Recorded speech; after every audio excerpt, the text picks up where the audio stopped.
Nestled in a plain in modern-day Iran are the remnants of a fabulous ancient city, Persepolis. Built some 2,500 years ago, it was known in its heyday as the richest city under the sun.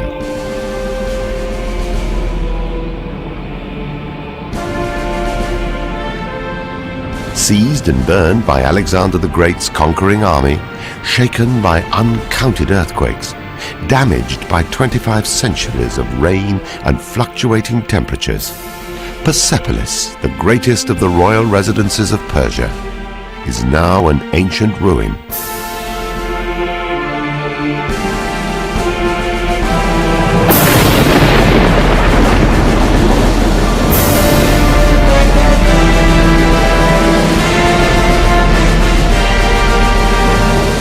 Yet today, thanks to recent works by some of the most renowned archaeologists and experts on Achaemenid art and history, and a touch of imagination, we've been able to recreate the halls and palaces of Persepolis in all their dazzling splendor.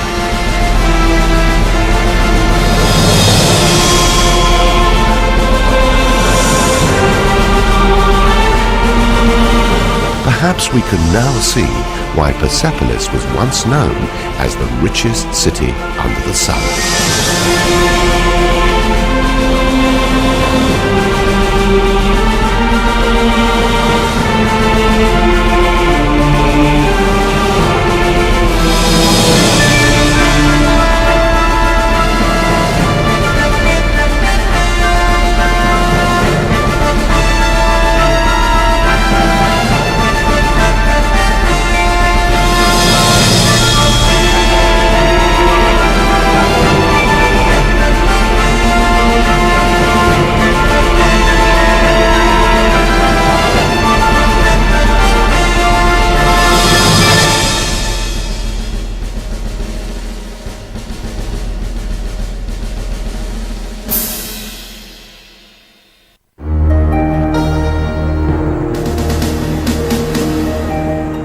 The Achaemenid Persia occupies a very important place among the great civilizations of the ancient world.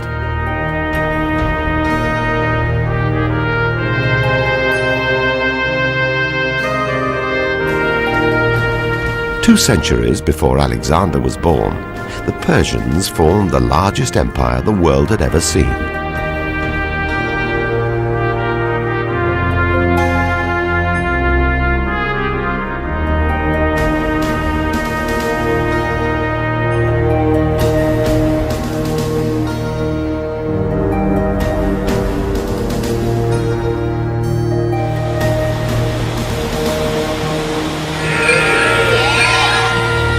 The Persians were essentially a nomadic branch of the Indo-European family who migrated to the Iranian plateau.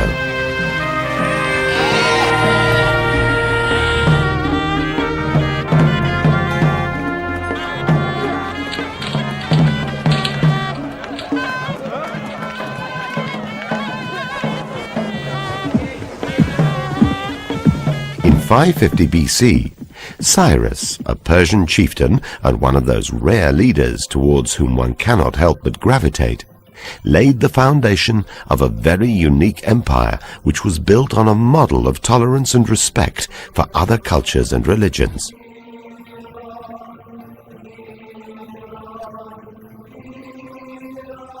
So much so that the Old Testament regards Shiraz as the savior of the Jews from Babylonian captivity. And Xenophon, the 4th century BC Greek historian, refers to him as a man of wisdom, resilient spirit, and guilelessness.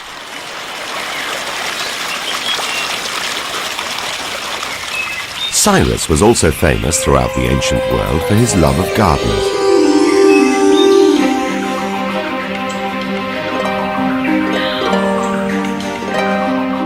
Recent excavations at his capital city, Pasargadae, and the discovery of irrigation canals for his vast royal gardens support this fact. Shiraz's gardens were called paradisa, where life thrived and water was the essence of life.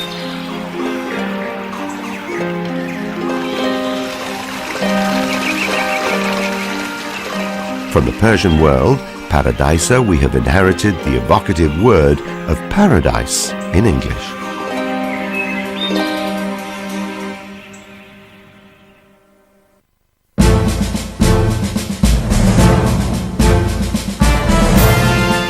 After Cyrus, Darius the Great elevated the Persian Empire to its zenith.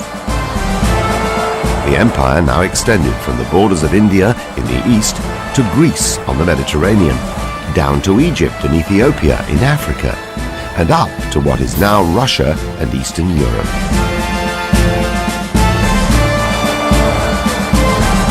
"28 different nations were brought together under the rule of a man who was hailed as the King of Kings.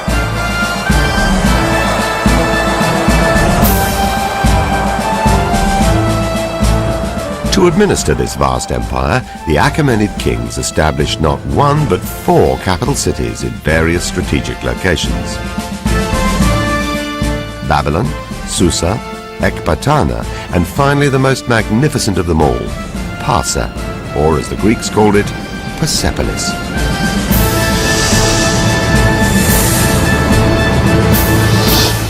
The original name of this site, the Acropolis as well as the city, was Parsa, mentioned in the inscriptions of the Achaemenid period. And when Alexander came here, according to his own historians recorded by Diodorus, this was the richest city under the sun.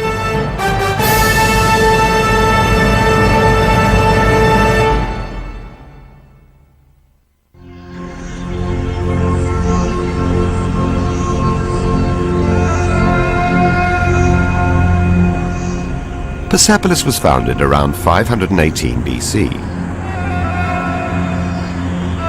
At first, a huge platform covering more than 125,000 square meters was created from giant blocks of stone. Then the majestic structures were gradually built and expanded in the span of more than 50 years during the reigns of Darius and his successors, Xerxes and Artaxerxes I.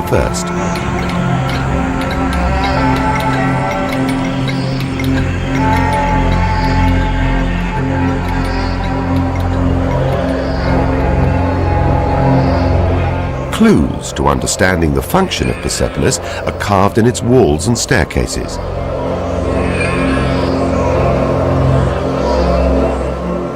They show the different peoples of the empire who came to Persepolis with their finest gifts to present to the great king.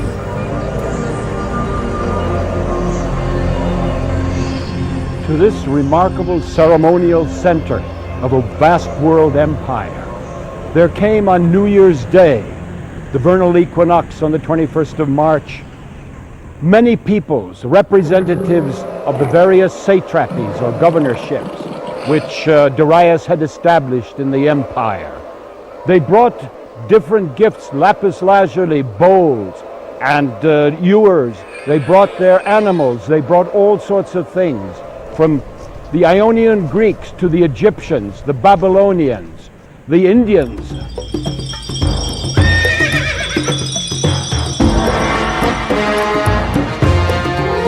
Here, an African representative carries an elephant tusk while leading an okapi, exotic presents from the farthest regions of the empire.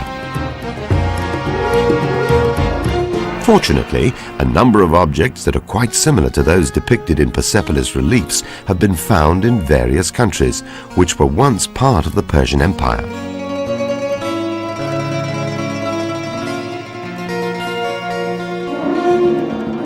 For example, the representatives of Bactria present highly valued bowls, perhaps made of gold. This 20-centimeter wide gold bowl, now at the Iran National Museum, is similar to those illustrated at Persepolis. It is engraved at the rim with King Xerxes' name in Old Persian, Babylonian, and Elamite, the 3 languages used for formal cuneiform inscriptions. The distinctive locks of hair dangling behind the ears of these men distinguish them as Lydians. In his book, Anabasis, Xenophon tells us that armlets were among the items considered gifts of honor at the Persian court. One of these men is carrying a similar armlet. Opposing griffins, once inlaid with semi-precious stones, adorned this armlet that is part of the cache of treasures found near the river Oxus.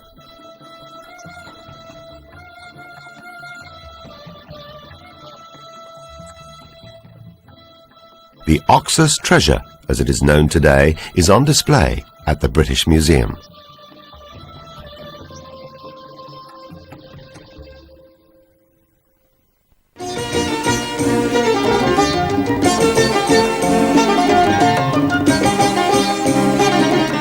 Across the ages, fine, colorful textiles and beautiful carpets featured high in the Persian way of life.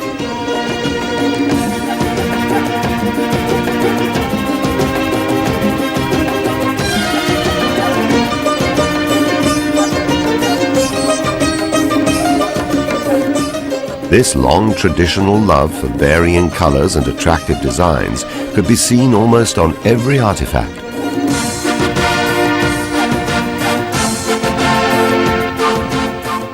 From the largest carpet in the world, with an area of about 5,000 square meters, to the more regular ones in a typical Persian bazaar, or even among the nomadic handicrafts. Going back to Persepolis, we can see Babylonian representatives who carry, among other gifts, lengths of textile, possibly made of wool. Actual pieces of textile dating to the Achaemenid period have also been found.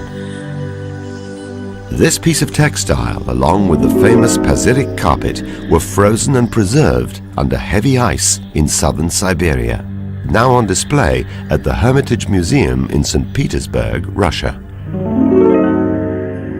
The 28 horsemen woven into the Persitic carpet also remind us of those reliefs at Persepolis, which depict the grand royal audience. It must have been a grand occasion to see the various people walking up the stairs, coming into these wonderful stone palaces, bringing their gifts in the presence of the king. Each delegation, led by a Persian or a Median noble, presented to the king, and then the explanation of what they brought, and then the festivities began, celebrating the New Year's Day, which was symbolized by the lion devouring the bull, the new year ending the old year, according to many scholars. This was Persepolis.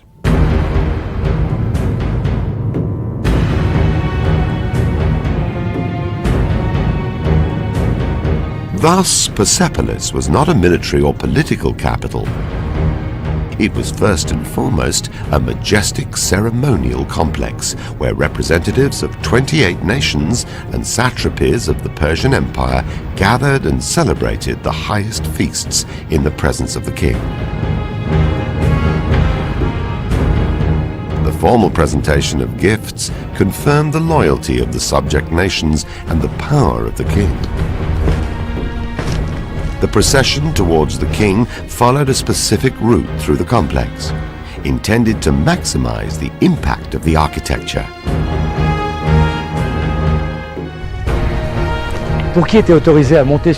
Anyone who was allowed to come up the terrace was completely astonished.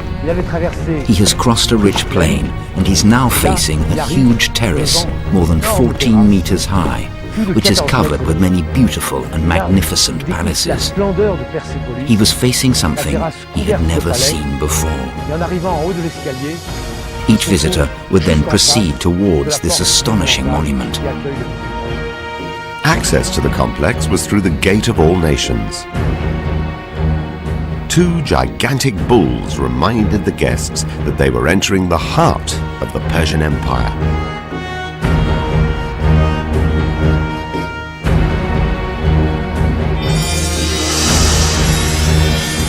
Every visitor in ancient times who was allowed to enter this hall must have been in total awe. The dignitaries and delegates who had come from all over the empire assembled here and were seated on a glittering bench of black, marble-like stone.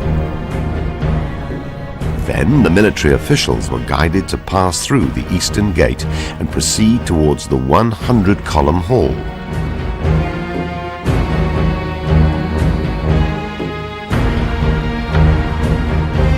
While the gift-bearing dignitaries were ushered towards the great audience hall.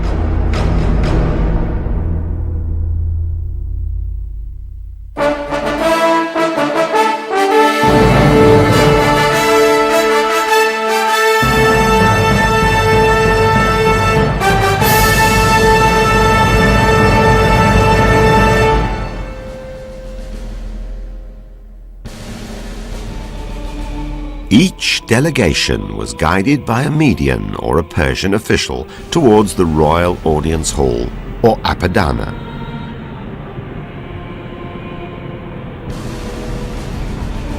Crossing this vast imperial platform, the dignitaries who came from the four corners of the empire approached the largest and most splendid palace of the royal complex.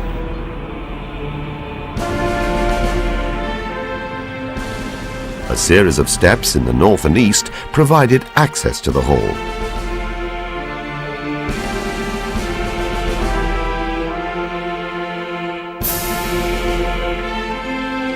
En arrivant de la porte de toutes les nations, les visiteurs étrangers et les représentants des provinces. Coming up to Apadana, the visitor is quite impressed by the size of the columns, En arrivant, le visiteur ne manque pas d'être which were about 20 meters high. par le gigantisme des colonnes. Plus de 20 mètres. His heart is beating faster and faster.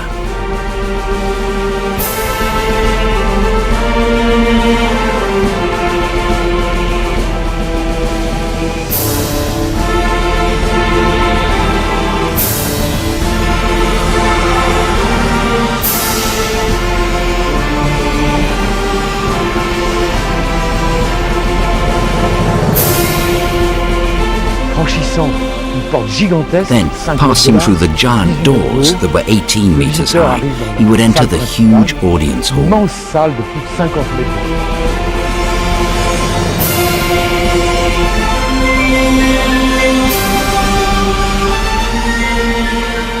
He can see a forest of columns, the multicolour carpets on the floor,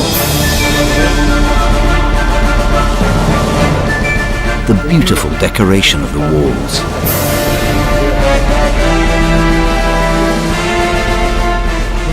a huge ornamented roof,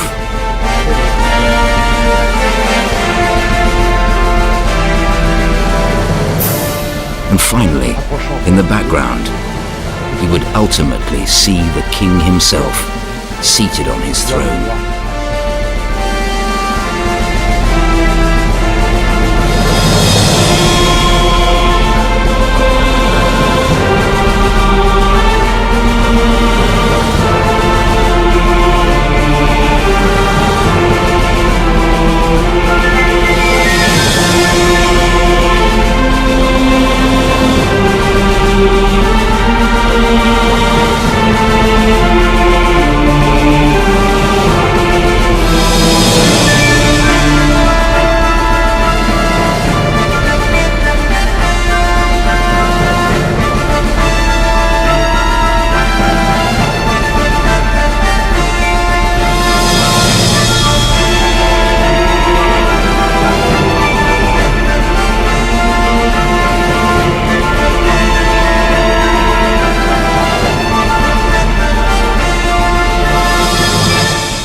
Splendid atmosphere and beautiful ornamentations of this hall must have astonished everyone.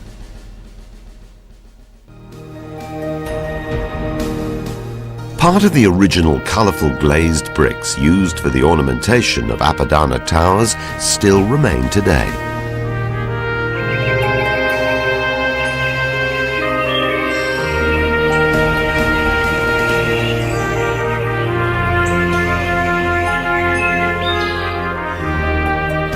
More astonishing were the 12 capitals of the eastern portico, which were quite unique in the whole complex. They were in the form of roaring lions.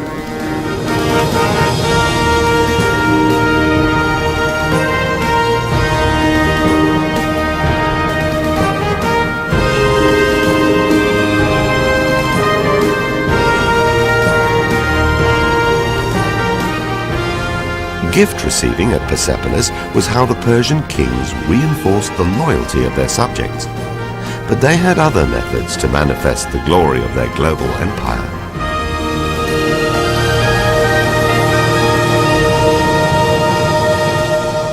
The Persians showed their magnificence and the vastness of their empire in many ways. Their glory, their power were manifest in every part of the empire, which had many nations under its banner. There were 30 nations under Darius's rule, and Darius and his successors made every effort to make these people prosperous and happy. As an administrator and a builder, Darius was brilliant. And I gave order to dig this canal from a river by name Nile, which flows in Egypt to the sea which goes from Persia. In Egypt, he had a canal dug between the Nile and the Red Sea, anticipating the modern Suez Canal. More important was the construction of the Royal Road, stretching about 2,600 kilometers. This road connected Susa and Persepolis at the heart of the empire to Sardis and the Mediterranean shores. This great highway and other network of roads had relay stations at regular intervals, which not only facilitated secure trade and commerce, but also expedited communications through an efficient mail system by the fast-riding letter carriers. These messengers would change their horses at each station and could therefore reach their destination at the shortest possible time. This was in fact a prelude to the Pony Express and today's postal system. It was also under Darius's rule that for the first time a standard weighing system was devised, and Old Persian cuneiform script was invented. Simultaneously, gold and silver coins were minted and used throughout the empire.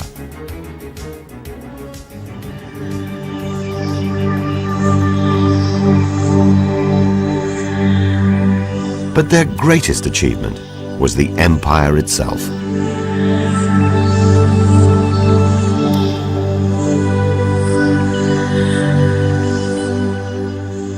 The first global empire was built on a model of tolerance and respect for other cultures and religions that few great powers have ever matched.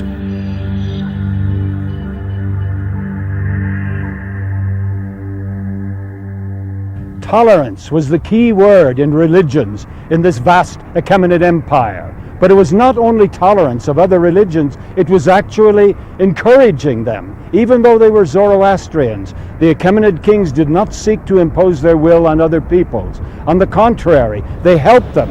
We all know how Cyrus freed the Jews from captivity in Babylonia so they could return to their homelands in Palestine. But this was not the only case. It happened later in the time of Ezra and Nehemiah as officers of the king who came back to Jerusalem to rebuild the temple. They did the same thing in Egypt and in Babylonia and among the Greeks of Asia Minor. In fact, they are the first example of international religious freedom that we find in the history of mankind. The reliefs at Persepolis clearly depict this policy. The friendship between nations is masterfully shown here. There is no force or enmity. This atmosphere of peace and harmony is portrayed especially at Tripylon, where noblemen are depicted holding hands and chatting with one another.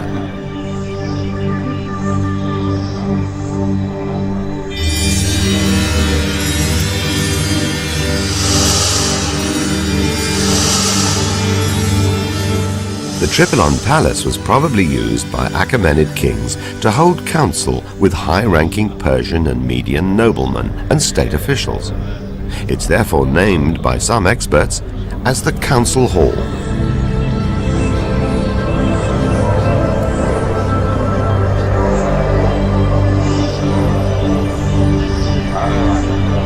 Most of these noblemen carry lotus-like blossoms or flowers, while others hold round objects like apples or coloured eggs, all of which are to this day treasured and associated with the Nowruz or New Year festival.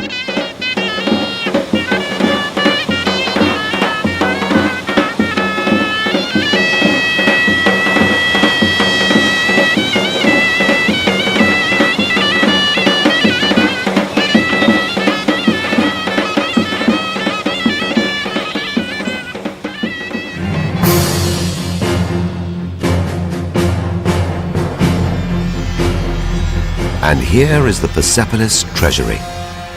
The treasury, with its unique ornamented and imposing columns, was one of the first buildings to be constructed on the platform.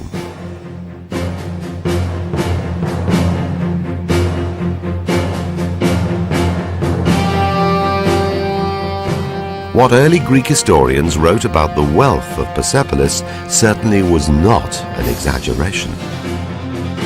We learn from the reports of Diodorus Siculus that it was full of gold and silver and all sorts of riches.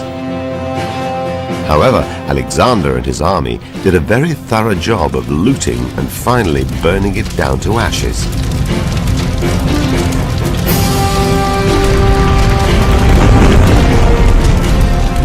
Therefore, only a small number of objects which were overlooked by the Macedonians have been recovered. Uncovered in the debris of the treasury were hundreds of clay tablets with cuneiform inscriptions in Elamite.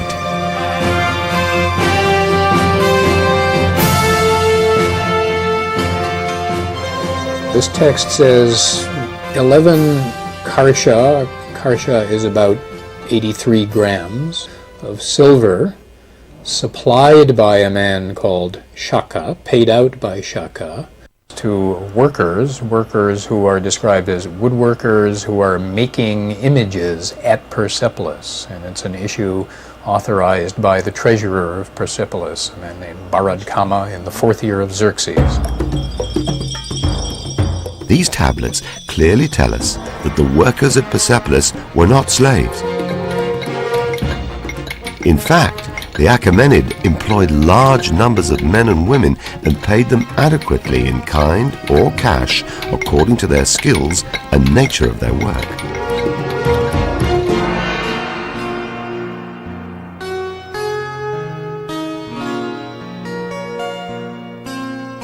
We also know from these tablets that there were women supervisors as well.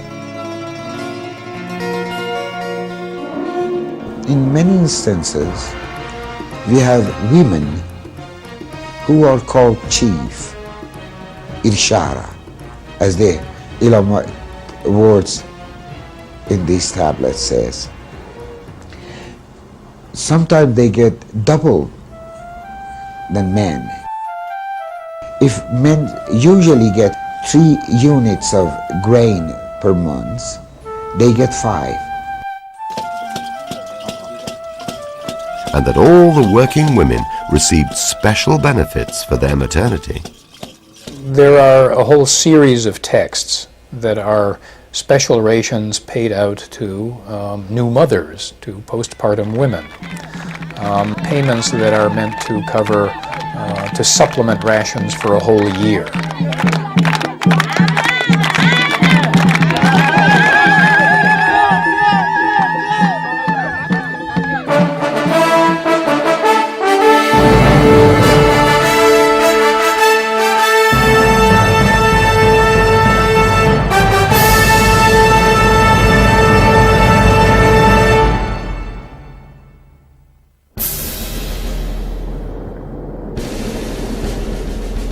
The builders of Persepolis, gathered from all over the empire, were quite successful in producing one of the most splendid palatial complexes of the ancient world.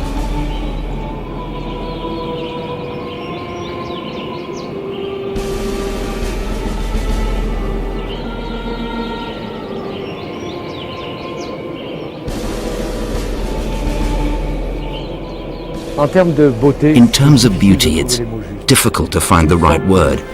It's a kind of architectural symphony. Everything is built to fit with one another. For example, several buildings of various sizes are set on terraces with different levels to make altogether a very beautiful and harmonized picture. One of the more imposing palaces of Persepolis, whose ruins are still magnificent, is Tachara, or the private palace of Darius the Great.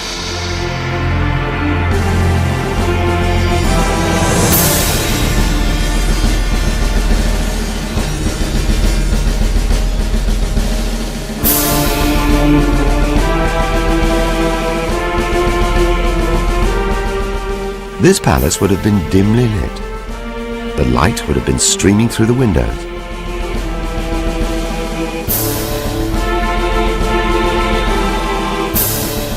Since the stones everywhere were highly polished and thus reflected images, it is also known as the Hall of Mirrors. On the eastern and western door jambs of Tachara, there are reliefs that depict the king in full regalia leaving the palace, followed by two special attendants.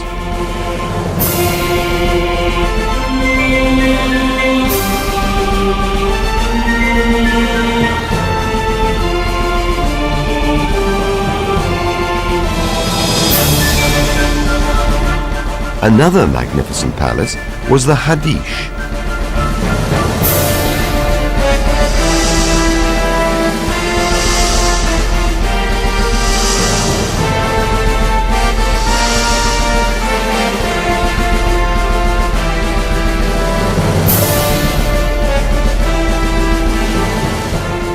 With an area of 2,250 square meters, Hadish was King Xerxes' private palace.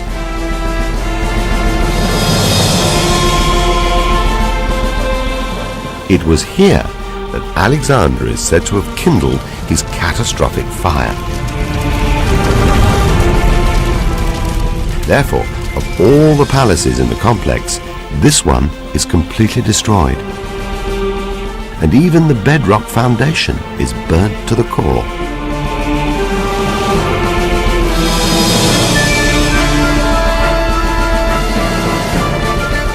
On the south side of Hadish was the Queen's Palace, where the royal ladies lived.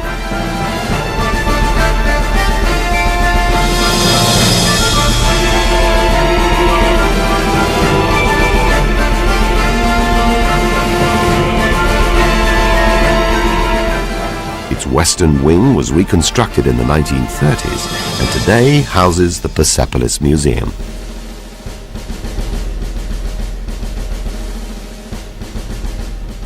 While Persian monumental and decorative arts consist of elements from various parts of the Achaemenid Empire, they are unmistakably Achaemenid in character and composition. Nowhere in the Persian Empire this harmony is better and more masterfully showcased than in the palace complex at Persepolis.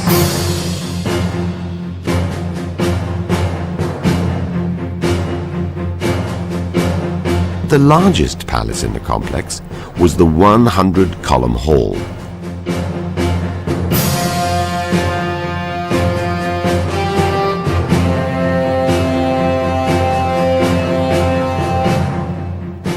We are now in the 100-column hall or throne hall, built by Xerxes and finished by his son Artaxerxes I. It was a splendid monument with 100 columns, 10 rows by 10.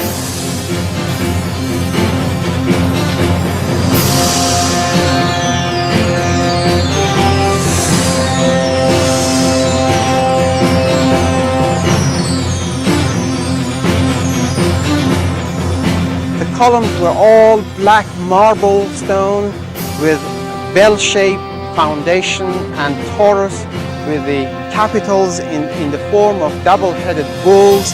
It was a splendid monument of the ancient time. This hall, also known as the Throne Hall, occupied an area of 4,000 1,600 square meters and could accommodate hundreds of dignitaries and military officials, as shown on its two northern door jambs. Here we can see 50 military officials, once shown from the left and once from the right. They are up to 100 officials who hold the throne.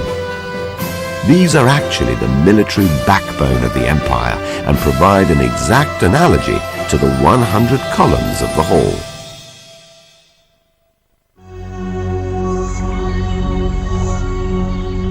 Persepolis was the ceremonial capital of the largest empire the world had ever seen.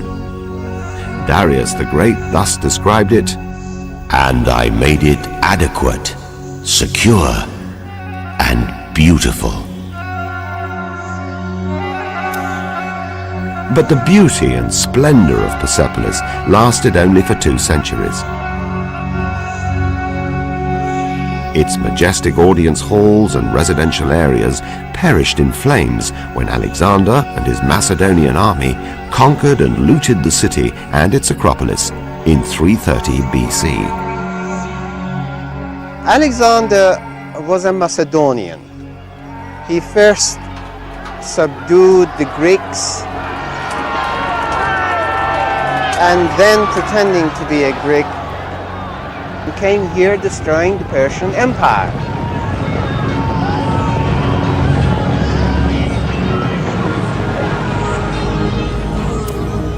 En venant de Macédoine, Alexandre When Alexander came from Macedonia, he was fully aware of the importance of Persepolis as the symbol of Achaemenid power, as well as its wealth and riches. Starting from the destruction of the city of Parsa, killing and slaughtering its people, plundering its houses, then he came here and set fire to the palaces of Persepolis.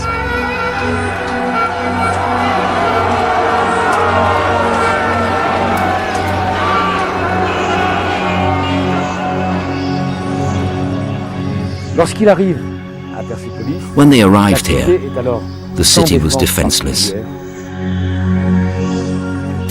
Yet they burnt the city and destroyed its palaces. Thus, the richest city under the sun was no more.